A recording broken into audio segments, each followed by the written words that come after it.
വിശുദ്ധ മത്തായി എഴുതിയ സുവിശേഷം 15-ാം അധ്യായം 21 മുതൽ 31 വരെയുള്ള വാക്യങ്ങൾ. അനന്തരം യേശുവരാൻ അവിടെ നിന്ന് പുറപ്പെട്ട് സോറിൻ്റെയും സീദോന്റെയും അതിർത്തികളിൽ ചെന്നു.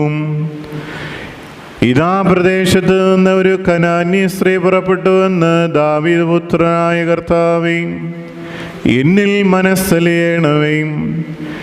എൻ്റെ മകൾ പിശാചിനാൽ കഠിനമായി ബാധിക്കപ്പെട്ടിരിക്കുന്നു എന്ന് അവൾ നിലവിളിച്ചു പറഞ്ഞു. വരാൻ അവളോട് മറുപടി പറഞ്ഞില്ല. അപ്പോൾ ശിഷ്യന്മാർ അടുത്തിരുന്ന് അവനോട് അപേക്ഷിക്കുകയും നമ്മുടെ പിന്നാലെ വന്ന് നിലവിളിക്കുന്ന ഇവളെ പിരിച്ചുവിടണമേ എന്ന് പറയുകയും ചെയ്തു.